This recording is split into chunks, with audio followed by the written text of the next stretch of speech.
Hello everyone, मेरा नाम है राहुल और आपका मेरे इस यूट्यूब चैनल में बहुत बहुत स्वागत है। कल मैं एसएससी जीडी का 20 फरवरी की सेकंड शिफ्ट सॉल्व कर चुका हूं और ये जो जो पेपर है वो 20 फरवरी की फर्स्ट शिफ्ट का है। तो आज हम इसे पहले सॉल्व करेंगे। इसमें क्या है कि मैं रीजनिंग और मैथ का जो सेट है, जो सेक्शनल है, वो सॉल्व करवा रहा हूँ। तो पहले मैथ सॉल्व करते हैं, उसके बाद में रीजनिंग करते हैं। तो इसी क्रम में हम चलते हैं, पहले मैथ सेक्शन पे उसे पहले सॉल्व करेंगे। तो मैथ का पहला क्वेश्चन निकाल लेते हैं।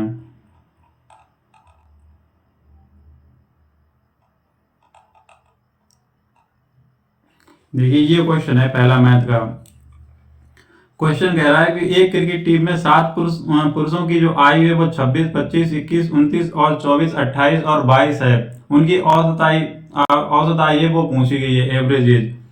तो देखो, कुछ बच्चे इस क्वेश्चन को कैसे सोल्व करेंगे। ये 26, 25, 21, 29, 30, 28, 22, ये इन सबको क्या करेंगे, वो ऐड करेंगे।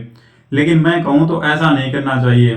आप क्या करो, देखिए ये लगभग सारे अंक जो है, नंबर हैं, इन्हें तुम क्या करो, कोई भी एक नंबर इन्हीं से ले लो जो तुम्हें अच्छा लगे। मैंने मान लिया 25, जैसे मैंने ले लिया 25, मैं मान के चल रहा हूँ 25 एवरेज होगा इसका। अगर मैंने एवरेज 25 मान लिया है, देखो फिर करना क्या है, जो नंबर दिए गए हैं उन्हें इस 25 से कंपेयर करो। जैसे 26 है, 25 से कितना ज्यादा है, +1 ज्यादा है। 25 से कितना ज्यादा है, 0 ज्यादा है। ठीक है, 21 जो है 25 से कितना कम है, -4 कम है। जो कम हो उन्हें माइनस में लिखो, जो ज्यादा है उन्हें प्लस में लिखो। यहाँ देखो 29 है, 29 25 से कितना ज्यादा है, +4 ज्यादा है। ठीक है, 24 जो है वो -1 है। ठीक, 28 है, कितना है, +3। और 22 जो है वो कितना है, -3।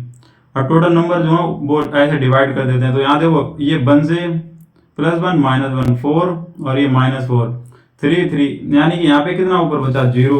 और जितने नंबर होते हैं उनसे डिवाइड करते हैं। आप किसी भी नंबर से डिवाइड करोगे वो तो 0 ही रह जाएगा।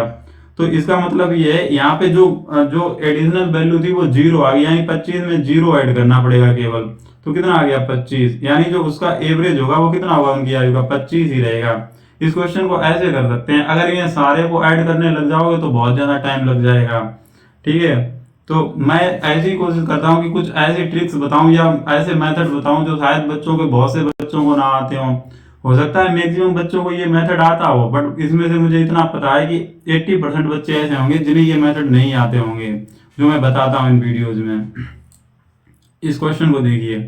क्वेश्चन में बोला गया है कि एक कुर्सी का अंकित मूल्य 2000 रुपए है। 20% और x% की दो क्रमांकित छूट देने के बाद कुर्सी का मूल्य 1400 रुपए में बेची जाती है। एक्स का मान ज्ञात कीजिए। तो देखो, जैसे किसी का मूल्य अगर 2000 रुपए था, 20% का मतलब क्या होता है, छूट दी जाएगी तो 4/5 हो जाएगा। इधर काटो कितनी, 4 बार चला जाएगा, यानी कि वो 1600 की हो गई, 1600 की। फिर उस पर एक x% की दी, तो कितने की बेच देगी, 1400 रुपए की बेचेगी। यानी देखो 200 रुपए कम कर दिए कितने, 200 रुपए, और कितने पे, 1600 पे, इंटू 100। अब देखो इसे अगर 2 से डिवाइड करो, 8 टाइम चला जाएगा, यानी 1/8। और 1/8 का मतलब क्या होता है, 12.5%। बस ऐसे लगाने हैं, बिल्कुल सोल्व मत करते रहो कि इसे हम ऐसे लिखेंगे कि 100 - 6/100, फिर इक्वल करेंगे इसके बराबर। तो ये मतलब लॉन्ग मेथड हो जाएंगे, कैलकुलेटिव हो जाएंगे, वहां तुम फंस जाओगे बहुत ज्यादा। तो ऐसे करने की कोशिश करो, एक का तो तुम लगा लो, फिर उसके बाद में डायरेक्ट कर दो जितना आएगा। जितने मतलब ऐसे किया 1600, फिर 1400 की बेची थी, 200 का आपने दिया डिस्काउंट, तो उसे निकालो परसेंटेज में, तो कितनी आ जाएगी, 12.5% रही होगी एक्स की वैल्यू। नेक्स्ट क्वेश्चन देखो।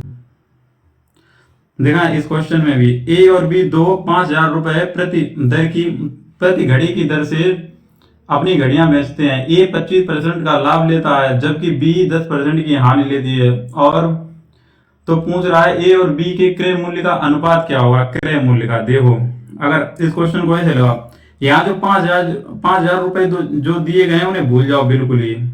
ठीक है, ऐसे देखो, ए है और बी है। जो ए है वो क्या करता है, 25% का लाभ लेता है, 25%। यानी कि अगर उसकी चीज 25% का लाभ लिया तो उस क्या पूछा है, क्रय मूल्य पूछा गया। ऐसे मान लो कि उसका क्रय मूल्य, अगर उसने कोई चीज 25% लाभ लेने का मतलब क्या है, 125 की बेची होगी। अगर वो 100 की होगी तो 125 की बेची होगी। ठीक है, उसके बाद में बी की बात करो, तो बी ने देखो, बी ने क्या 10% हानि दी है। 10% हानि का मतलब क्या होता है कि अगर उसकी चीज होगी 100 की, तो उसने कितने की बेच पाई होगी, 90 की बेच पाई होगी, यही तो मतलब होगा। तो उस सवाल में जो क्वेश्चन में पूछा गया है वो पूछा गया है कि उनके, जबकि बी और मतलब उनके क्रय मूल्यों का अनुपात पूछा गया है, क्रय मूल्यों का अनुपात, तो ऐसे निकाल लो। तो देखो, अगर उसने 125 की बेची है, ठीक है, इसमें क्या शामिल है, लाभ शामिल है।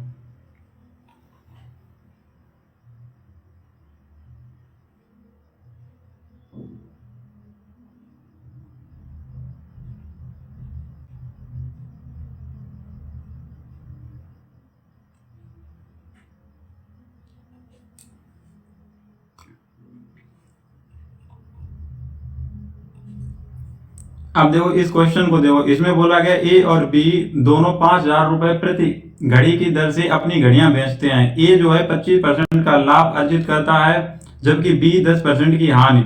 जैसे मान लो ए जो है वो 5,000 रुपए की घड़ी बेचता है, देखो ऐसे करेंगे, 5,000 रुपए की एक घड़ी ए ने बेची है जिसने 25% लाभ लिया। अगर उसका तुम्हें निकालना क्या, क्रय मूल्यों का अनुपात, अगर उसने 5,000 की बेची, यानी कि ये कितने की वैल्यू हो गई, 125 की हो गई, और 100 की निकालनी है, तो 125 यहाँ पे आ जाएगा और 100 कहाँ पे जाएगा, यहाँ पे। ये इसका क्या हो गया, सीपी ए का हो गया, ठीक है, ये ए का हो गया। ऐसे अगर बी की बात की जाए, उसने देखो 5,000 रुपए की बेची है, लेकिन उसने 10% के हानि पे बेची, यानी कि उसने कितने पे बेची है, 90 पे, और उसका क्रय मूल्य कितना होगा, 100। देखो ये मैंने ऐसे समझाने के लिए कर दिया है। तो यहाँ पे देखो, अगर देखा जाए ये पूरा कट जाएगा, ठीक है, इस 5,000 की कोई जरूरत भी नहीं थी यहाँ पे, लेकिन मैंने ये समझाने के लिए कर दिया, शायद बहुत से बच्चों के ना आए समझ में। तो देखो अपान में कितना होगा, 5 से काटो 8 टाइम चला जाएगा, और इधर काटोगे तो कितने टाइम चला जाएगा, 25 टाइम। इनका रेशियो अगर बनाओगे तो देखो क्या बन गया, देखो अगर बनाया जाए तो अगर ये अपान में इधर मल्टीप्लाई करो तो ये कितना हो जाएगा, 18 रेशियो ये हो जाएगा कितना, 25। रेशियो कितना आ गया, 18 रेशियो 25। ऐसे कर सकते हैं इस क्वेश्चन को, ठीक है। नेक्स्ट क्वेश्चन देखो, ये थोड़ा इरेज करते हैं अब। नेक्स्ट क्वेश्चन कह रहा है कि दो रेलगाड़ियां समान चाल से विपरीत दिशाओं में चल रही हैं। यदि प्रत्येक रेलगाड़ी की लंबाई जो है 320 मीटर है और वे 18 सेकंड में एक दूसरे को पार करती हैं, तो प्रत्येक रेलगाड़ी की चाल ज्ञात कीजिए। अब देखो समान चाल से विपरीत दिशाओं में चल रही है, समान चाल से चल रही है, मान लो पहली की चाल बी है और दूसरी की भी बी है, समान चाल है कि नहीं है, और विपरीत दिशाओं में चल रही है, तो उनकी चाल क्या हो जाएगी, रिलेटिव स्पीड जुड़ जाएगी कि नहीं जुड़ जाएगी। तो रिलेटिव स्पीड जोड़ दो, ठीक है, इक्वल।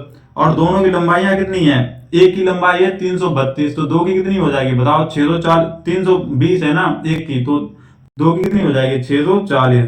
तो यहाँ पे 640 है जो वो ऐड कर दो, टोटल हो जाएंगे, और 18 सेकंड में पार करती हैं।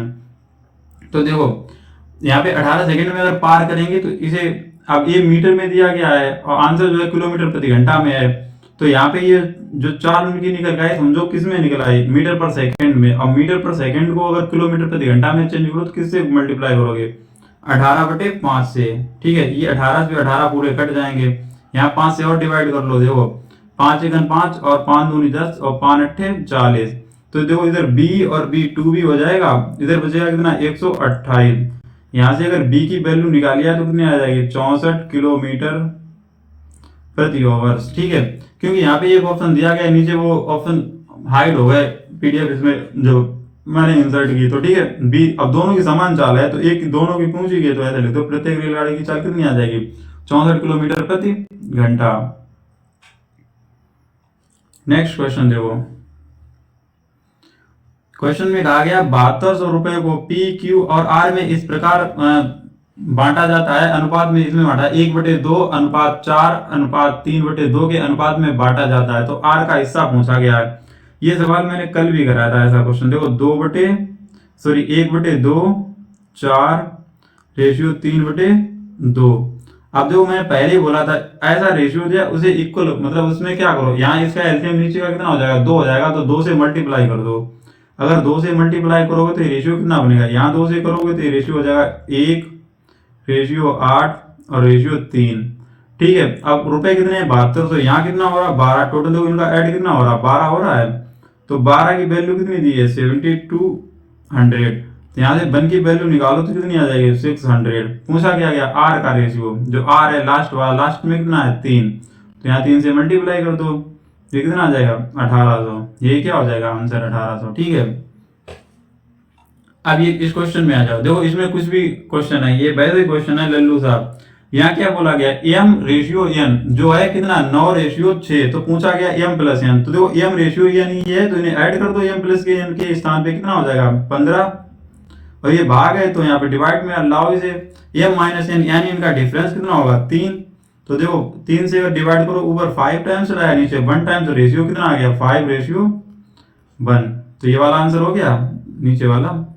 ठीक है, यहाँ पे आ जाओ। देखो थोड़ा अपना माइंड खोल के बैठो, क्योंकि यहाँ पे अगर थोड़ी भी तुमने अगर कैलकुलेशन करने के चक्कर, पूरा सोल्व करने के चक्कर में रहेगा ना, तो बहुत दिक्कत हो जाएगी। अब जैसे इस क्वेश्चन को हम दिखाते हैं करके, इस क्वेश्चन में देखो क्या दिया, अगर पूरा सोल्व करने लग गए तो बहुत टाइम लग जाए, लेकिन देखो यहाँ मल्टीप्लाई है, यहाँ भी मल्टीप्लाई है, और यहाँ देखो क्या है, अगर हम उससे करें क्या नाम 2 से अगर डिवाइड करें तो कितना हो जाएगा 11 हो गया कि नहीं हो गया। अब देखो यहाँ भी मल्टीप्लाई, यहाँ भी मल्टीप्लाई, ये ब्रैकेट लगे हैं, ये एक वैल्यू बनेगी, मान लो जितनी 25 बनेगी, यहाँ भी कुछ वैल्यू बनेगी, लेकिन यहाँ जो 11 बीच में आ रहा है ये वाला देखो, ये पूरे से मल्टीप्लाई बनना है। इसका मतलब क्या है, कल ये क्वेश्चन बताया था, उसमें जब बेलन का वो दिया गया था, पृष्ठीय क्षेत्रफल दिया गया, तब मैंने बताया था उसमें क्या 11 की भाजकता का नियम लगाया था। सेम यहाँ पे देखो, अगर 11 बन गया है तो आंसर में भी 11 आएगा, क्योंकि मल्टीप्लाई में 11 बन चुका है, 11 को कटने वाला तो है नहीं, तो आंसर देखो 11 से कौन से मल्टीपल है 11 के, तो 25,000 11 से नहीं कटता है, 22,000 जो है 11 से कटेगा, 22,500 11 से नहीं कटेगा, 21,000 11 से नहीं कटेगा, और 11 की भाजकता का नियम तो पता ही है, ओड और इवन नंबर का डिफरेंस करो और उन्हें डिवाइड करो 11 से, अगर डिवाइड हो जाते हैं तो वो 11 से कट जाता है। ठीक है, तो देखो एक ऑप्शन यही है 11 से कटने वाला, तो इसे सोल्व करने की जरूरत नहीं थी बिल्कुल भी। अब यहाँ देखो क्वेश्चन में दिया गया एक आयत की लंबाई में 14.28% की वृद्धि कर दी जाए तो क्षेत्रफल को अपरिवर्तित मतलब चेंज नहीं किया जाता है, चेंज नहीं किया तो इसकी चौड़ाई में कितनी परसेंट की कमी या मतलब घटाई जाए। देखो ये बहुत अच्छा क्वेश्चन है। यहाँ पे देखो एरिया इक्वल क्या होता है, जो ये आयत होता है रेक्टेंगल होता है, उसका एरिया होता है L इंटू बी। ठीक है, उसने बोला ये कांस्टेंट कर लो। पता नहीं आप लोग कितने बच्चों ने ये मतलब पढ़ा है डिटेल में। अगर एरिया कांस्टेंट कर दिया जाए और दो चीजें मल्टीप्लाई में हो, दो वेरिएबल, तो वो एक दूसरे के कैसे इनवर्सली प्रोपोर्शनल होते हैं, इनवर्सली। ठीक है, 1/b, यानी कि L जितना बढ़ाओगे B को उतना कम करना पड़ेगा। जैसे देखो इधर यहाँ बोला है लंबाई, यानी कि जो L है उसे कितना 14.28% क्या किया जाता है, बढ़ा दिया जाता है, बढ़ा दिया जाता है। इसकी जो फ्रैक्शन वैल्यू होती है वो कितनी होती है 1/7। अब जिसे नहीं याद है वो याद करे, फ्रैक्शन वैल्यू परसेंटेज जो होती है वो सारी याद करे, परसेंटेज को फ्रैक्शन में चेंज करना, फ्रैक्शन को परसेंटेज में चेंज करना। तो यहाँ देखो L जो है वो L कितना हो जाता है, पहले 7 था फिर बढ़ के 8 हो गया। तो यहाँ से देखो अगर एरिया निकाला जाए कितना निकलेगा 56 निकलेगा। तो भैया एक बात बताओ, अगर एरिया 56 है तो हमें जो उसकी वो है ब्रेथ जो है वो कितनी कम करनी पड़ेगी, यानी 8 से कितनी करनी पड़ेगी 7। तो यहाँ से भी देखो एरिया कितना निकला है 56, मतलब एक ही बात है, एरिया में कोई चेंज हुआ, क्योंकि अब यहाँ पे ब्रेथ जो है वो 8 लेनी पड़ेगी और उसे 7 करना पड़ेगा। तो यहाँ देखो 1 कम करना पड़ेगा, कितना कम करना पड़ा 1 कम करना पड़ा, और ब्रेथ पहले थी कितनी 8, तो 1/8 का जो परसेंटेज मान होता है वो कितना होता है 12.5%।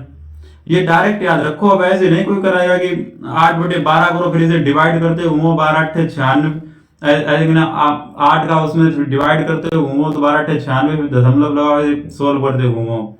तो यहाँ पे डायरेक्ट करो 12.5%, 1/8 का मतलब ही होता है, ये लर्न करो अच्छे से।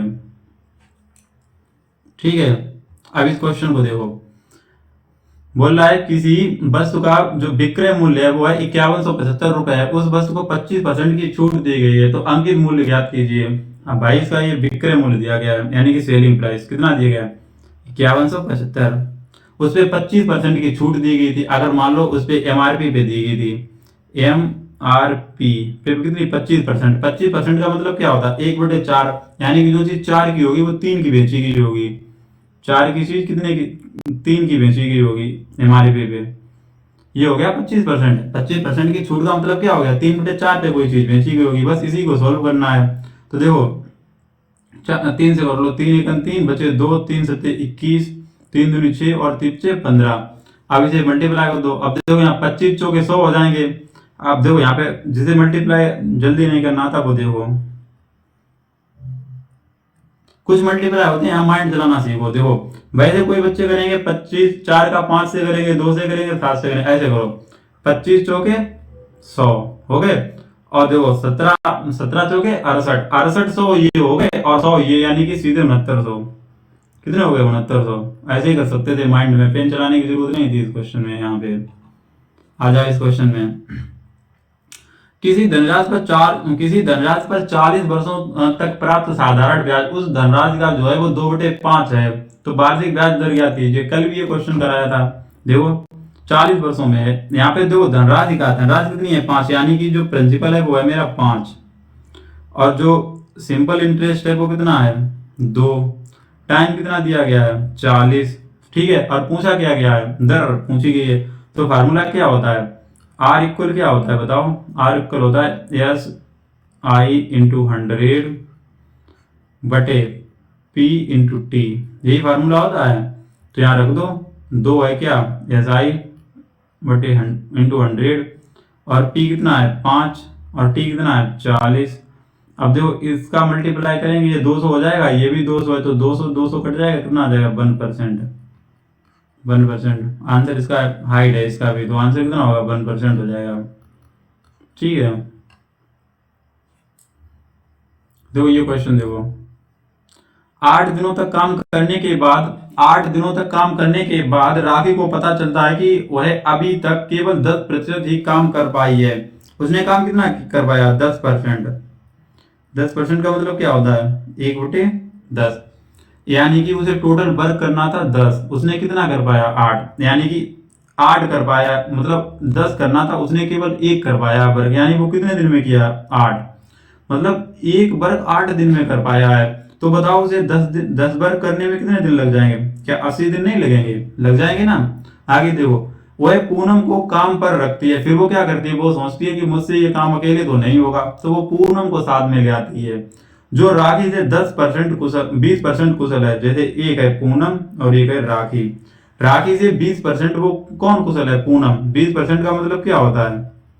20% का मतलब होता है 1/5।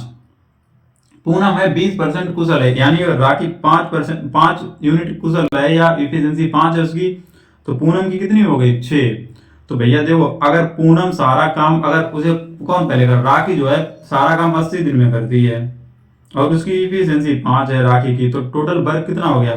यहाँ पे अगर देखा जाए 80 दिन में पूरा वर्क करेगी, और उसकी इफिशिएंसी जो है वो है इतनी, तो 40 कितना हो जाएगा? अरे यार कितना? 20% था। यहाँ पे क्या, जो राखी राखी से कितनी 20% अधिक कुशल है, पूनम राखी से 20% अधिक कुशल है। ठीक है, तो वर्क जो हो जाएगा वो कितना हो जाएगा? 400 डिवाइड में। अब देखो यहाँ पे जो पूछा क्या गया है, शेष काम को पूरा करने में कितने दिन और लगेंगे। अब भाई पूरा वर्क था 400, और 80 तो वो पहले ही कर चुकी थी, तो वर्क कितना बचा? 320 ही तो बचा है। अब दोनों की क्षमता कितनी होगी? इफिशिएंसी दोनों कितनी होगी? 11, तो 320/11 लग जाएंगे। 320/11, 11 तो 11 यहीं पे।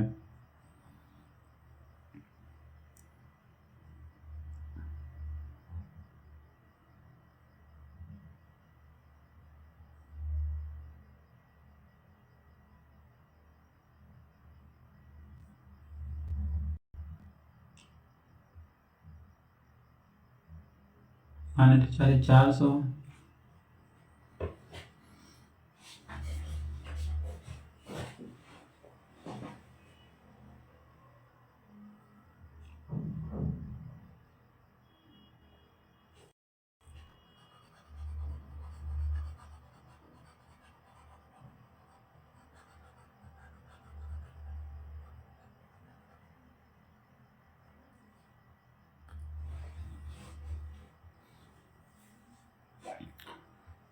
देखो इस क्वेश्चन को देखो, 8 दिनों तक काम करने के बाद राखी को पता चलता है कि वह अभी तक केवल 10% ही काम कर पाई है, केवल 10% ही काम कर पाई है। वह पूनम को काम पर रखती है, राखी जो है पूनम को काम पर रखती है, जो राखी से 10% अधिक, 20% अधिक कुशल है।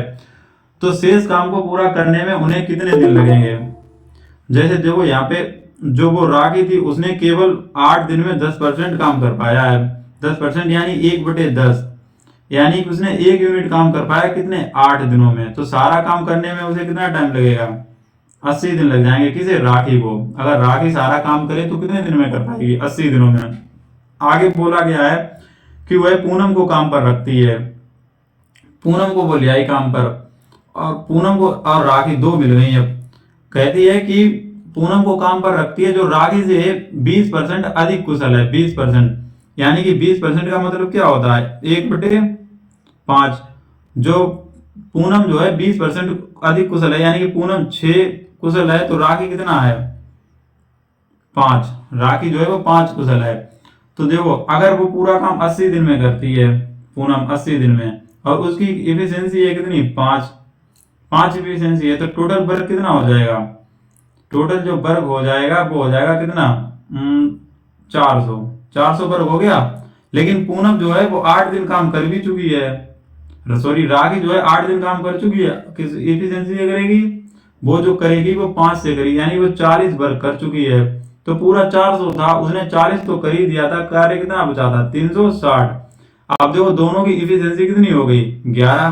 तो 11 से डिवाइड कर दो तो कार्य पूरा शेष बचा हुआ कितने दिन में होगा, 60/11। 360/11, सॉरी, इसी से हो जाएगा। ठीक है, नेक्स्ट क्वेश्चन देखो। पहले क्या, इस अंदर के ब्रैकेट को सोल्व करो। यहाँ 96 × 2 है तो 96 × 2 डिवाइड में कितना आ जाएगा, 24। तो 24 से इसे डिवाइड करोगे 4 बार चलाएगा, ये हो जाएगा 8, यानी कि इस ब्रैकेट का मतलब कितना हो गया, 8। ठीक है, अब यहाँ देखो इसका मल्टीप्लाई होगा तो कितना हो जाएगा, 36 × 4, और ये 8 कहाँ पे आ जाएंगे, डिवाइड में। तो 4 से काटोगे 2 बार, और ये कितना, 18। ठीक है, तो 41 इंटू, अब इसका वैल्यू पूरा टोटल कितना बन चुका है, 18। मल्टीप्लाई कर दो, 18, ये 18। तो 18 × 1 = 18, 18 × 4 = 72, 72 और 1 = 73, 338। इस क्वेश्चन का आंसर हो जाएगा 338। देखो चक्रवृद्धि ब्याज जो वार्षिक रूप से संयोजित है, जो चक्रवृद्धि ब्याज है बोल रहा है वार्षिक रूप से संयोजित है पर रखी गई है, मतलब एक राशि 10 वर्षों में स्वयं की दुगनी हो जाती है। जैसे कि कोई राशि इतनी थी, वो स्वयं की कितनी हो जाती है, दुगनी, यानी 2 टाइम्स हो जाती है। वह समय ज्ञात कीजिए तो राशि स्वयं की 4 गुनी हो जाएगी। यानी 4 गुनी का मतलब क्या होता है, 4 गुनी लिखो या 2 की पावर 2, ये भी 4 ही तो होगा। तो 10 वर्षों में हुई है कितनी। अब यहाँ पे क्वेश्चन देखो, ये है चक्रवृद्धि ब्याज का। इसे शॉर्ट में करने के लिए ऐसे करते हैं, यहाँ पे 10 हो गए, 10 वर्ष में कितनी हुई है, डबल हुई है। तो यहाँ पे देखो जितनी पावर हो उसका इससे मल्टीप्लाई कर दिया करो, ये डायरेक्ट याद कर लो। जितने वर्ष में दुगुनी तिगुनी बोला जाए फिर उसका ही स्क्वायर बोला जाए, स्क्वायर या उसकी 4 घात या 5 घात ऐसे ही बोला जाएगा इस क्वेश्चन में। यहाँ देखो दुगुनी बोला था, अब उसकी क्या बोल दिया, 4 गुनी। 4 गुनी का मतलब क्या होता है, 2 की पावर 2, 4 आएगा। तो यहाँ पे जो वर्ष हो ना, यहाँ पे जो ईयर, उनका इस पावर से मल्टीप्लाई कर दो। तो 10 × 2 यानी कितना, 20 वर्ष। कितना लग जाएगा, 20 वर्ष लग जाएगा। ठीक है, नेक्स्ट क्वेश्चन देखो, ये भी बहुत अच्छा क्वेश्चन है। बोला गया है कि 44 आम, 121 केले और 11 सेब हैं। उन्हें कई पंक्तियों में इस प्रकार व्यवस्थित किया जाता है कि प्रत्येक पंक्ति में समान संख्या में फल और प्रत्येक पंक्ति में एक प्रकार का फल हो। पंक्तियों की न्यूनतम संख्या ज्ञात कीजिए। देखो पंक्तियों की न्यूनतम संख्या बनाने के लिए मुझे इनका मासा निकालना होगा। क्या निकालना होगा, मासा। तो यहाँ पे देखो ये 11, 121 और 44, इनका मासा कितना हो जाएगा बताओ, 11 हो जाएगा। 11 एक ऐसा नंबर है जो इन सबको सबसे मिनिमम इसका फैक्टर है, मतलब जो हाईएस्ट फैक्टर बोल सकते हैं इसमें जो है, कितना है, 11। तो यहाँ देखो अब इस क्वेश्चन को सोल्व करने के लिए क्या करो, जो पहला नंबर दिया उसे 11 से डिवाइड करो, कितना आ गया, 4 आ गया, ये 4 याद रखो। ठीक है, फिर 121 उसे भी 11 से डिवाइड करो, 11 आ गया। फिर उसके बाद में लास्ट कितने, सेब के कितने वो हैं, तो वो भी 11 है। तो 11 को 11 से डिवाइड करो, 1 आ जाएगा। अब इन सबको ऐड कर दो। ठीक है, तो 4 और 11 15, 15 और 1 16। तो आंसर कितना होगा, 16 हो जाएंगे ऐसी पंक्तियां। आंसर हो गया बस।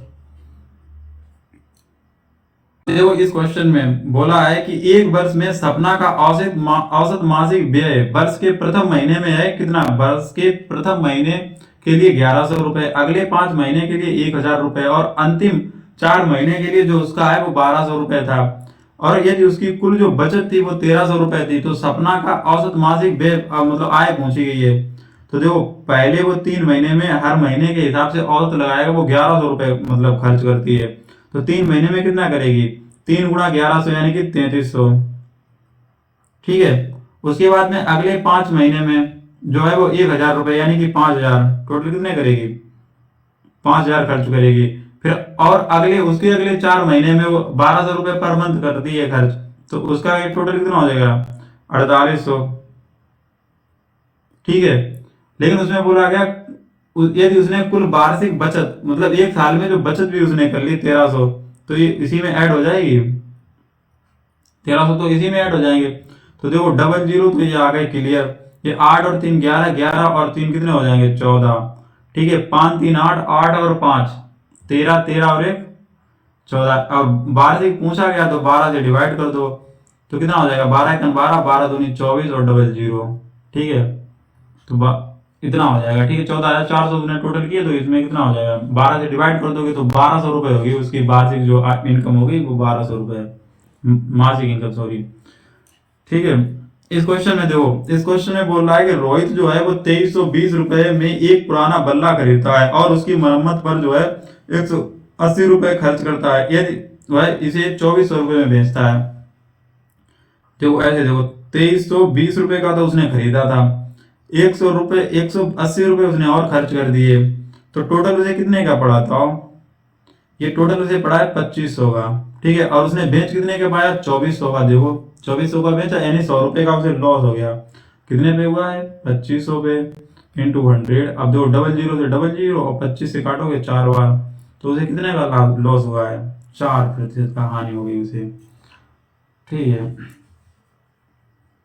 देखो ये क्वेश्चन, एक विद्यार्थी ने एक एक परीक्षा में 75% अंक प्राप्त किए हैं और वह जो है 60% अंक प्राप्त करने वाले दूसरे विद्यार्थी से कितने अंक कम प्राप्त करता है, 30 अंक। जैसे एक को तो मिले हैं 75%, ठीक है, दूसरे विद्यार्थी को मिले हैं 60%, ठीक है, मिले हैं, अधिक अंक उसने प्राप्त कर लिए। अब जैसे जिसने 75% प्राप्त किए उसने 60% वाले से कितने 30 अंक जो है वो अधिक प्राप्त कर लिए, लेकिन परसेंटेज में जो कितने किए, 15%। अंक जो उसने किए हैं नंबर में जो किए हैं ना वो कितने किए हैं, 30, लेकिन परसेंटेज में जो वैल्यू की है वो 15%। तो यहाँ से 1% की अगर वैल्यू निकाली जाए तो कितनी आ जाएगी, 2। तो पूछा है कि परीक्षा में अधिकतम अंक कितने हो गए, अधिकतम मतलब किसी भी जो एग्जाम होता है उसमें 100% पे तो मार्क दिए जाते हैं, तो 100% की वैल्यू पूछ ही रही है, इसमें कितने पूछा है 100% का, तो 100% की जो वैल्यू हो जाएगी वो आ जाएगी 200। समझो परीक्षा कितने की रही होगी, 200 नंबर की रही होगी। इस क्वेश्चन में आ जाओ, तो सबसे पहले क्या करेंगे, डिवाइड को सोल्व करेंगे। तो 24 तियां, हाँ 24 तियां 72 और 25 ये करेंगे कितना, इसमें कर दो मल्टीप्लाई। तो देखो 5 तियो 15 और 7 तियां 21, 21 और 2 22 और 3 1 3 2 25, 525 हो गया और प्लस ये 5, ठीक, ये वाला 5 तो ये हो जाएगा 530, और ये मल्टीप्लाई में कितना लिखा 20 और डिवाइड में 2, 2 से 2 कट जाएगा, एक जीरो है, तो ये कितना आ गया 5300, 5300 हो गया इसका आंसर। ठीक है। अब देखो ये क्वेश्चन क्या कह रहा है, एक परीक्षा में उपस्थित होने वाले विद्यार्थियों की कुल संख्या में से 93% विद्यार्थी उत्तीर्ण हुए हैं। जैसे जो भी परीक्षा में विद्यार्थी उपस्थित हुए उनमें से जो है 93% जो विद्यार्थी वो क्या हो गए हैं, वो पास हो चुके हैं, और जो 9275 विद्यार्थी अनुत्तीर्ण रहे हैं। तो उपस्थित होने वाले विद्यार्थियों की संख्या ही 100% की वैल्यू पूछी है। जैसे देखो मान लो किसी परीक्षा में 100 विद्यार्थी आए, परसेंटेज में 100 आए, ठीक है, उसमें जो है जो 93% है वो उत्तीर्ण हो गए, और जो फेल हुए हैं वो कितने हुए हैं, फेल 9275 जो है वो लोग तो फेल हो गए, इतने बच्चे हो गए। तो देखो इतने 100 यूनिट बच्चों में से अगर 100% मान लो, चलो समझाने के लिए, तो 100% से 93% पास हो गए हैं, तो और मतलब बाकी फेल हुए हैं, तो फेल कितने हुए, 7% तो हुए हैं। 93% पास हो गए 100 में, तो 7% फेल हुए हैं, लेकिन क्वेश्चन में कितने हुए हैं, 9275। ठीक है, तो उसने पूछा है तो उपस्थित होने वाले विद्यार्थियों यानी 100% की वैल्यू पूछी है, तो 7 से डिवाइड कर दो और 100 का मल्टीप्लाई कर दो। अब देखो ये डबल जीरो तो किसी हालत में कटने वाले नहीं, तो जो एक जीरो वाले हैं वो तो आंसर हो ही नहीं सकते हैं, ऐसे सोचो। उसके बाद में देखो आप इसे डिवाइड कर दो 7 से, तो देखो कितना हो जाएगा, 7 एकम 7 बचे यहाँ पे कितने, 7 एकम 7 और यहाँ पे 2 बचे, फिर हो गए कितने 22 और 7 तिया 21 बचा 1, यहाँ पे 7 दूनी 14 7 पना 35 यानी 1325। 1325 ये 1355 है, तो ये नहीं होगा आंसर। ये देखो 20 के 20 क्वेश्चन मैथ के हो चुके हैं। अब हम चलेंगे रीजनिंग सेक्शन पे, ठीक है, चलते हैं रीजनिंग सेक्शन पे।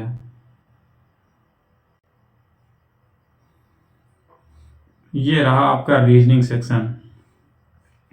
क्वेश्चन कह रहा है कि एक निश्चित कूट भाषा में जो फोर्स है उसे इतना लिखा जाता है और गेम्स को इतना लिखा जाता है और फोरम को इतना लिखा जाता है, उसी कूट भाषा में सी को क्या लिखा जाएगा। जो ऐसे क्वेश्चन कभी भी आए तो इसमें सबसे पहले तुम यही माइंड चलाओ कि इसमें कुछ कॉमन होगा। क्या होगा कॉमन? अब तुम ये देखो सी यहाँ पे है, ठीक है, और सी किसमें है ये देख लो पहले तुम। सी केवल यहाँ पे है और कोई कहीं पे भी सी नहीं है, ठीक है। तो आंसर जो होगा इन्हीं नंबर से होगा कोई ना कोई, ये भी याद रखो। अगर यहाँ पे सी है और सी कहीं है नहीं तो आंसर भी इन्हीं नंबर से होगा कोई भी। लेकिन यहाँ देखो एफ ओ आर ई, कहीं पे देखो एफ ओ आर ई है, एफ ओ आर इसमें है, तो एफ आर ओ इसमें है, तो ये वाला जो है इसके नंबर कहाँ पे लिखे, ये लिखे। तो देखो इनमें 3 नंबर कॉमन होंगे, एफ ओ आर सी के डिजिट कॉमन होंगे। देखो 8 है इसमें भी, 8 इसमें भी है, तो 8 आंसर नहीं हो सकता, ठीक है, ऐसे सोचा करो। देखो 5 इसमें भी है और 5 इसमें भी है, तो 5 आंसर नहीं हो सकता। और क्या है इसमें 3 3 0, देखो 0 इसमें भी है और 0 इसमें भी है, तो 0 आंसर भी नहीं है फिलहाल। यहाँ क्या बचा है, देखो 3 बचा 2 बचा, तो इसमें देख लो एक लेटर क्या ई बचा है, ई इसमें है ई इसमें है, तो ई इसमें भी कोई काम होगा 2, 2 इसमें भी है 2 इसमें भी है, यानी कि 3 आंसर हो गया। क्या हो गया 3, ऐसे सोचो। सी बचा है यहाँ पे केवल अब, तो सी का आंसर क्या हो गया 3। ऐसे ये क्वेश्चन किए जाते हैं, कॉमन होता है इसमें, ठीक है। नेक्स्ट क्वेश्चन देखो। क्वेश्चन कह रहा है आपस में किसने चिन्ह मतलब आपस में बदलने चाहिए समीकरण सही हो जाए संख्याओं को, ठीक है। तो देखो हम पहले 5 और 2 को चेंज करके देखते हैं, तो बहुत स्पीड में करना चाहिए इसे। 4 और प्लस यहाँ पे 2 आ जाएगा -3 और ये 5 हो जाएगा, ठीक है। तो देखो ये 4 से अगर डिवाइड करेंगे कितना 2 टाइम्स चला जाएगा और ये कितना हो जाएगा 9 दूनी 18 और ये कितना हो जाएगा -1, तो यानी यहाँ 17 आ जाएगा। तो ये वाला क्या हो गया आंसर नहीं होगा। अब इसे आ जाओ 8 और 4, यहाँ पे जो 8 है वहां पे हम कर देंगे 4, ठीक है। तो 4 इंटू 9 और डिवाइड में हो जाएगा 8 और प्लस 5 -3 इक्वल टू। अब देखो यहाँ पे अगर कोई कल भी बताया जाए, कोई दिमाग लगा पाए तो यहाँ देखो 4/8 बनेगा, इसका मतलब क्या हो जाएगा 1/2, फिर यहाँ पे 9 उससे डिवाइड ना होगा, तो ये आंसर हो ही नहीं सकता क्योंकि आंसर इंटीजर में चाहिए, तो ये भी नहीं होगा। अब इस पे आ जाओ 3 और 9 को चेंज करते हैं, तो 8 इंटू 9 की जगह पे कितना हो जाएगा 3 और डिवाइड में 4 प्लस 5 -9 इक्वल 2 लाना है, ठीक है। तो 4 से काटेंगे इसे 2 बार चला जाएगा और 2 इंटू 3 करेंगे तो 6 हो जाएगा, माइनस यहाँ पे 4 बचेगा, तो 6 से अगर 4 जाएगा तो 2 बचेगा और 2 ही लाना था, तो ये वाला आंसर हो गया, ठीक है। आगे देखो ऐसी कौन सी आकृति आएगी, ये तो ऑप्शन दिए गए हैं, बिना ऑप्शन देखे ही करने की सोचो। देखो यहाँ क्या है, एक बॉक्स बना है, बॉक्स बना उसमें एक लाइन है, फिर ये बॉक्स कैसा हो गया वैसे ही रहा, फिर बॉक्स वैसा, फिर बॉक्स वैसा, तो यहाँ पे भी एक बॉक्स वैसे ही आएगा, ऐसे सोचो। उसके बाद में एक बॉक्स आया उसमें लाइन खड़ी खड़ी है, वो खड़ी खड़ी खड़ी, तो यहाँ पे भी एक बॉक्स आएगा, उसकी लाइन कैसी रहेगी ऐसी खड़ी। फिर देखो उसके बाद एक तो आया ऐसे बॉक्स आ गया, उसकी लाइन बीच से रहेगी ऐसे। फिर एक बॉक्स कैसा आया ऐसा आया है, तो ये बॉक्स यहाँ भी आएगा एक, ऐसे सोचो। फिर जो एक बॉक्स ऐसा ऐसा आ रहा तो उसमें एक लाइन फिर ऐसी, फिर एक ऐसी, फिर एक ऐसी, अब की बार कैसी लाइन आएगी ऐसी, यानी एक बॉक्स यहाँ पे आएगा वो भी ऐसी लाइन के साथ, तो ऐसा ऑप्शन देख लो। जो ये डी है उसी में देख लो सेम मैच कर रहा, तो ऐसे लगेगा क्वेश्चन, ठीक है। इस क्वेश्चन को देखो, इसमें बोला गया 5 मित्र जो एलेक्स, बेन, क्रिस, डेविड और एमा एक वृत्ताकार मेज के चारों ओर केंद्र की ओर मुख करके बैठी हैं, तो बैठे हैं, तो ऐसे एक वृत्ताकार मेज बना लो, 5 लोग बैठा दो इस पे, 1 2 3 4 5, 5 लोग बैठ गए। जो एलेक्स है वो बेन के ठीक ठीक दाई ओर, बेन बेन यहाँ पे बैठा दो, कहीं भी बैठा दो ऐसे जल्दी करे, बेन को दाई यानी कि इधर एलेक्स, इधर एलेक्स भैया बैठ गए, ठीक है। बैठा है।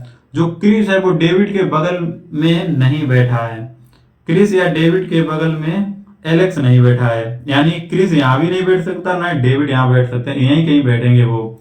डेविड जो है एमा के ठीक दाईं ओर बैठा है, एमा के ठीक दाईं ओर। तो देखो डेविड यहाँ तो बैठेगा नहीं, तो डेविड एमा अगर यहाँ बैठेगी तो दाया उसका क्या हुआ यहाँ पे, तो यहाँ कौन बैठेगा, डेविड। डेविड यहाँ बैठ जाएगा, तो एक लोग बचे वो यहाँ बैठ जाएंगे, उसका नाम क्या हो सकता है, बेन तो बैठ ही गया, 5 में से एलेक्स, बेन, क्रिस। क्रिस यहाँ पे आ जाएगा, कौन आ जाएगा, क्रिस। क्रिस यहाँ कैसे आ सकता है यार, यहाँ पे बोला है एमा के दाईं ओर, सॉरी सॉरी, तो एमा यहाँ पे आ जाएगी, एमा दाईं ओर इधर होगा और इधर आ जाएगा क्रिस। ठीक है, तो क्वेश्चन में पूछा गया है क्रिस के ठीक दाईं ओर कौन बैठा है, क्रिस की ठीक दाईं ओर, तो वो बेन, दाया इधर होता है, ठीक दाईं ओर बेन बैठा है। इस क्वेश्चन में देखो ऐसे क्वेश्चन जैसे आए इनमें तुरंत सबसे पहले दिमाग लगाओ डिफरेंस करने का, जितनी जल्दी डिफरेंस कर सको। तो देखो इनके इनके बीच में डिफरेंस कितना है बताओ, इनके इनके बीच में डिफरेंस है -8 का, क्यों घट रही संख्या बढ़ रही है, +8 का। ठीक है, इनके बीच में देखो माइनस के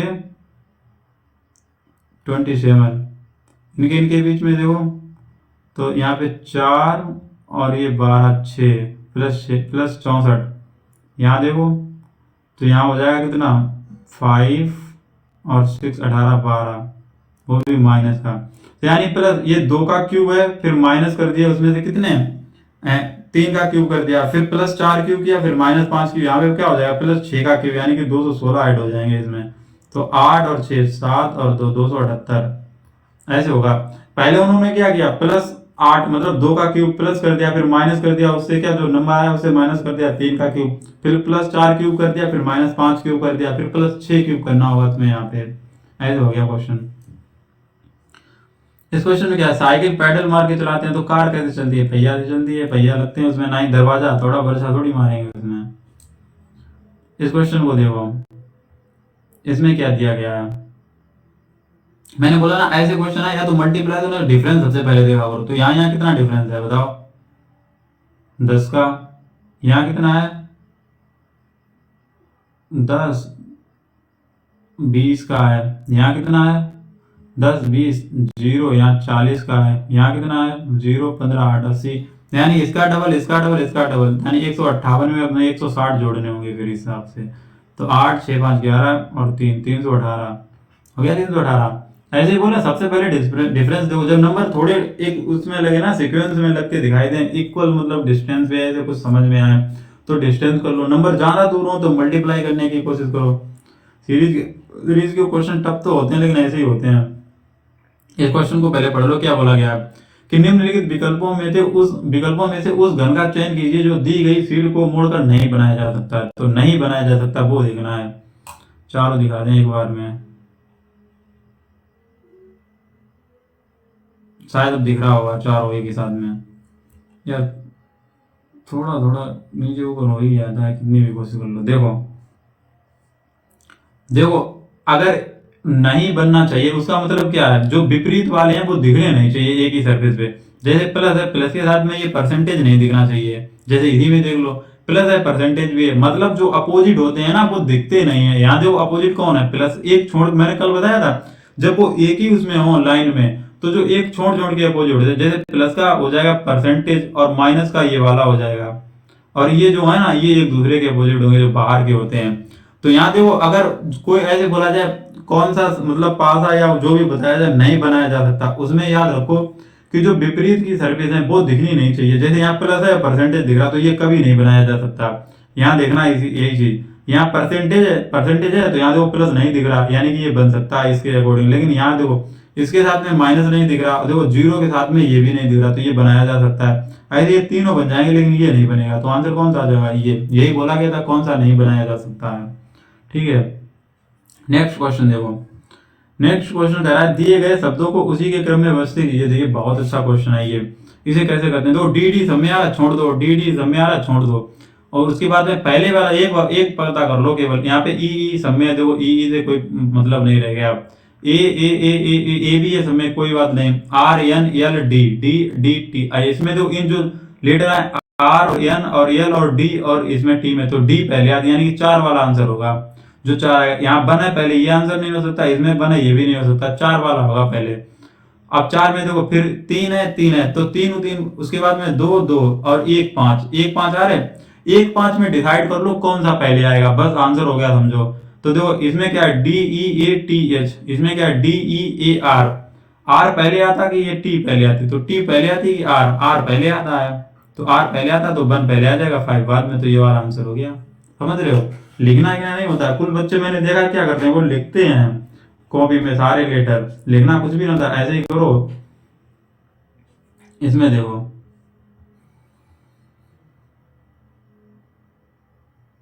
इसमें क्या इनके बीच में रिलेशन क्या है, के से एफ कितने कम है, 5 कम है, डब्ल्यू से आर भी 5 कम है, ए से बी 1 बढ़ गया, ये तो नहीं हो सकता, फिर ओ से सी बहुत ज्यादा कम है, ये भी नहीं हो सकता, आई से डी 9 ये 5 कम है, यू से पी 21 16 5 ये तो हो सकता है, बी से डब्ल्यू बढ़ गया, तो यही आंसर हो गया, 5 कम का डिफरेंस है। इसमें देखो साइन चेंज करने हैं, जो मल्टीप्लाई है उसका माइनस से कर दो, तो 28 प्लस 12 गुणा 21 डिवाइड में 7 और यहाँ माइनस हो जाएगा 4 इक्वल 60 लाना है, ठीक है। तो डिवाइड लगाओ, पहले 3 हो जाएगा और 12 3 36, 12 3 36 और 28 पहले ही है ये, और माइनस 4। अब देखो 36 से 4 जाएंगे 32 बचेंगे और 28 इधर है, तो प्लस कर दो तो 60 हो गया। तो ये वाला आंसर हो गया कि नहीं हो गया, ऐसे क्वेश्चन लग जाएगा ये।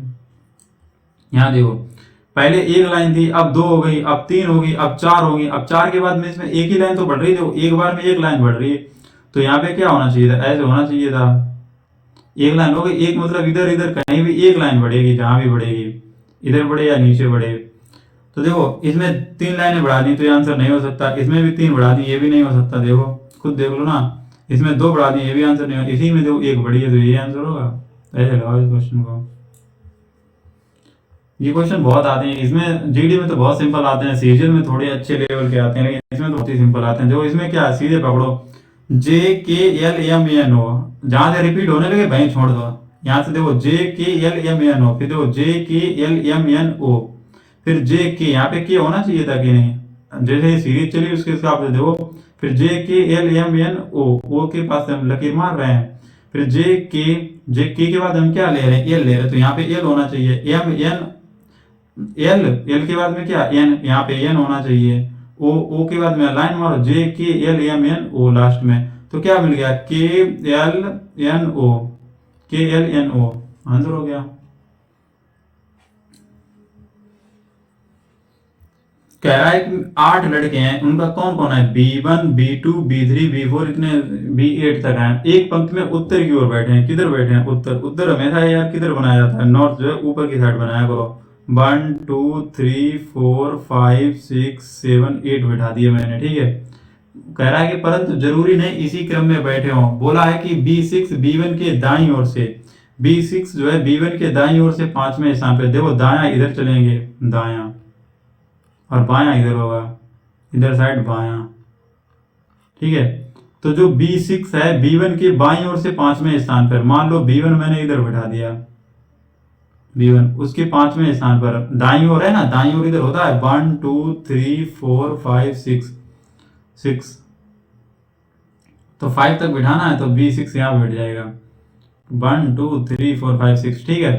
उसके बाद में बोला है B4 जो है, B4 है B5 के दाईं ओर से 5वें स्थान पर, यानी B4 जो है B5 के दाईं ओर से 5वें स्थान पर, यानी कि 5वें स्थान पे बिठाना है, या तो B4 यहाँ बैठेगा या B4 यहाँ बैठेगा, लेकिन अभी रुक जाओ आगे और पढ़ लेते हैं। जो B5 है B1 के ठीक दाईं ओर बैठा है, B5 जो है B5 B1 के ठीक दाईं ओर, B5 यहाँ बैठ जाएगा, दाईं ओर इधर तो बैठेगा B5। अब ये वाली लाइन कर लो, B4 जो है B1 के ठीक दाईं ओर 5वें स्थान पर, तो 1 2 3 4 5, तो B4 यहाँ पे आ जाएगा इसके हिसाब से, यहाँ देखो आगे चलो। बोल रहा है B8 जो है B4 के बाईं ओर से तीसरे स्थान पर, B8 जो है B4 के बाईं ओर से तीसरे स्थान पर, 1 2 3, तो B8 कहाँ बैठेगा, यहाँ पे। आगे चलो, B2 B7 के दाईं ओर से तीसरे स्थान पर, B2 जो है B7 के दाईं ओर से तीसरे स्थान पर।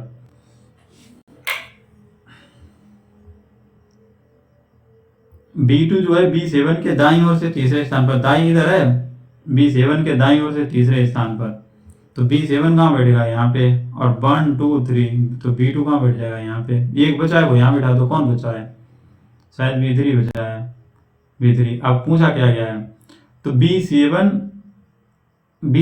B1 का निकटतम पड़ोसी है, B7 B1 का, तो ये हो भी तो हो गया, एक एक्स्ट्रा दे दिए, ना लिया तो भी हो जाता। तो पूछ रहा है B1 के ठीक बाईं ओर, B1 ये हो गया, और ठीक उसके बाईं ओर देखो कौन है, B7 है। कह रहा है कि निश्चित कूट भाषा में जो लैंप है उसे ये लिखा जाता है, और उसी कूट भाषा में इसे ये लिखा जाता है, क्या लिखा जाएगा, तो यहाँ देखो क्या लग रहा तुम्हें, कम हो रहे हैं, 3 कम हो गए, W यहाँ कितने हो जाएंगे, Z बाई, यहाँ 4 कम हो गए, -3, फिर -4, फिर M से J 10, फिर -3, और P से L, फिर -4, तो यहाँ भी कर दो, पहले -3 I हो जाएगा, यहाँ 4 कम करोगे, वो 15 से 4 कम करोगे तो मतलब 11 पे K आ जाएगी, तो I के काफी में, और देख लो एक G से 3 कम करो, 7 से 3 कम करोगे D आ जाएगी, I के D, और S से कितने 4 कम करने होंगे, 4 कम करोगे तो S 19 होता है, 19 से 4 कम करोगे कितना आ जाएगा, 15, तो O आ जाएगा, तो ये वाला आंसर हो गया। नीचे एक पासे की 4 स्थितियां दी गई हैं, संख्या 23 वाले फलक के विपरीत वाला फलक कौन सा है, 23। अब देखो ऐसे, देखो ये 4 पासे दिए गए, इसमें तो तुम दो ऐसे कॉमन छांट लो जिसमें 2 केवल दिए गए, कॉमन मतलब 1 मिलता हो या 2 मिलते हो, जैसे 21 26 है, 21 26 और कहीं मिल रहा है, 21 26 ये देखो मिल रहा है। जब दो पासे ऐसे मिल जाए जिसमें 2 सर्फेस कॉमन हो, ऐसे याद रखो, जब 2 पासे ऐसे कॉमन मिल जाए जिसमें 2 सर्फेस कॉमन हो, तो उन्हें ऐसे काट दो, ऐसे जैसे मैंने काट दिया, और जो बचा है ना भाई एक दूसरे के विपरीत होंगे, तो 23 और 24 एक दूसरे के विपरीत होंगे, 23 का पूछा गया तो 24 हो गया, ऐसे करना है। इस क्वेश्चन को देखो, TUVWX बाई आ जाएगा, फिर इसके बाद में JL 2 बढ़ रहे, फिर 2 N, फिर P, फिर 2 T आ जाएगा, M के बाद में P 3 बढ़ गए, फिर 3, फिर 3, फिर बाई 3, यानी 25 25 3 कितने हो जाएंगे, 28 28 पे B आ जाएगा, फिर जो 12 10 12 2 2 बढ़ रहे, 18 2 20 हो जाएगा, तो हो जाएगा बाई T 20 का आंसर भी यार नीचे हाइट है। इसमें पूछ रहा है निम्नलिखित आकृतियों में से उस आकृति का चयन कीजिए जिसमें दी गई प्रश्न आकृति छिपी हुई है, तो देखो छिपी हुई आकृति पूछी गई है, तो आकृति पहले देख लो अच्छे से, देखो यहाँ पे जो दिखता नहीं है ना, इतनी टेंशन लेने की जरूरत नहीं है, जब एग्जाम देने जाओगे ना तो वहां भी नहीं दिखता है, याद रखना। तो देखो ये सीधी सीधी देगी, यहाँ पे ऐसा बना ही नहीं, फिगर ऐसा बना है, तो इसमें होने का कोई चांस ही नहीं, क्योंकि उसने बोला है घूर्णन की अनुमति नहीं है, घुमा तो सकते ही नहीं है, इतना बढ़िया आंसर पकड़े आ रहा। अब देखो हमें यहाँ पे ऐसा कहीं मिल ही नहीं रहा इतना बड़ा, तो ये भी नहीं हो सकता, इसमें देख लो, इसमें देखो ये बैठा हुआ है, सीधे सीधे बैठ गया, देखो ऐसे करके, यही तो फिगर है, ये देखो इमेटेड है यहाँ पे। क्वेश्चन भी कभी कभी इतने सिंपल आ जाते, तो देखो यहाँ पे ये व्यंजन जो दिया गया है, इससे हमें ये रिलेशन बताना है, क्यू जेड का क्या लगेगा, तो देखो वहां पे स्क्रीन पे होगा, तुम तो लिख नहीं सकते, मेरे पास तो वैसा पेन है, मैं तो लिख रहा हूँ, तुम्हें क्या करना होगा, ये वाली जो व्यंजन दिया गया एक्सप्रेशन, इसे जल्दी से अपने उसमें उतार लो जो तुम्हें वहां पे रफ वर्क के लिए मिले, तो Q divide x plus by और क्रॉस में जेड, फिर क्या करो, यहाँ जो साइन है उनकी तुरंत मान लिखो, क्या क्या, जैसे आई जे की माँ है तो क्रॉस की जगह क्या लिख दोगे, माँ, ऐसे लिख दो, प्लस प्लस की जगह में पति लिख दो, पति कहाँ पे है, ये पति हो जाएगा। उसके बाद में भाग बचा है, भाग में क्या बोल रहा बहन, पूछा है क्यू का जेड से लास्ट तक का पूछा है, तो यहाँ पे देखो क्या बोल रहा है, ऐसे इस हिसाब से देखो क्यू जो है इसकी बहन हो जाएगी, क्या हो जाएगी, बहन, जो क्यू है एक्स की बहन हो गई, और एक्स जो है वो इसका पति है, एक्स ये इसकी बहन हो गई, और ये इसका पति है, यानी कि अगर देखा जाए तो बाई की ये क्या हो गई, ननद हो गई, उसके बाद में ये इसकी माँ हो गई, ये इसकी क्या हो गई, माँ, यानी जो एक्स है इसका भी ये बेटा हो गया, अगर बेटा हो गया तो इसके मतलब क्या है कि ये इसकी बुआ हुई, क्यू जो है जेड की बुआ हो गई, बुआ का मतलब बुआ दिया कि नहीं, पिता की बहन, तो भाई तो होती है बुआ, तो ये आंसर हो गया, पिता की बहन। लास्ट क्वेश्चन, जो कह रहा है कि सभी गेंद बैडमिंटन है, तो जो सभी गेंद हैं ऐसे फिगर बनती है, उसका वो क्या है, बैडमिंटन। सभी गेंद बैडमिंटन है, सभी बैडमिंटन क्रिकेट है। जो मैं यहाँ पे पूरा लिख रहा हूँ बैडमिंटन, तुम्हें नहीं लिखना है, ऐसे बना दो, क्रिकेट हो गई है, ठीक है सभी। अब उसके बाद में बोला है सभी बैडमिंटन क्रिकेट हो गए, और सभी बल्ले जो है वो क्रिकेट है, सभी बल्ले क्रिकेट है, सभी बल्ले, तो बल्ले यहाँ बीच में ले आओ कहीं भी, सभी बल्ले क्रिकेट है, ना कि क्रिकेट सभी बल्ले हैं, तो बल्ले यहाँ पे आ जाएगा। पूछ यार, अरे यार कथन यहीं तक थे, आंसर ये हटाओ, सभी बल्ले गेंद है, तो बल्ले यहाँ बीच में पहले ही ले लेना था, ये कदम छोड़ दिया, बल्ले यहाँ पे ले लो। अब दो निष्कर्ष ये दो दिए गए, सभी बल्ले क्रिकेट है, बल्ले दो गेंद है तो गेंद सभी बैडमिंटन है, बैडमिंटन क्रिकेट है, तो सभी बल्ले भी तो क्रिकेट हो जाएंगे, ठीक है। लास्ट बोला है कुछ बैडमिंटन बल्ले हैं, बैडमिंटन ये और कुछ बल्ले हैं, तो अगर सारे देखो बैडमिंटन क्या है, गेंद है, और गेंद जो है कुछ बल्ले भी हैं, तो कुछ बैडमिंटन बल्ले भी तो हो जाएंगे, ये भी ठीक हो जाएगा। तो यानी कि एक और दो दोनों अनुकरण करते हैं। ये देखो 20 क्वेश्चन पूरे खत्म हो गए। तो मैंने मैथ और रीजनिंग पूरे सोल्व करा दिए हैं, लेकिन मैं एक उम्मीद करता हूँ कि अगर आप यहाँ तक रुक गए हो, आपने ये वीडियो देखी भी है, तो प्लीज़ मेरे चैनल को सब्सक्राइब कर लेना, और एक कमेंट जरूर करना कि कैसी लगी वीडियो। अगर कोई कमी लगी हो तो ज़रूर मुझे बताना कि भैया ये मतलब मुझे दिक्कत हुई समझने में, या मैं एक्सप्लेन ना कर पाया हूँ ठीक से, वो कमेंट बॉक्स में ज़रूर छोड़ देना। लेकिन अगर हो सके तो मुझे सब्सक्राइब मेरे चैनल को ज़रूर कर लो। ठीक है, धन्यवाद।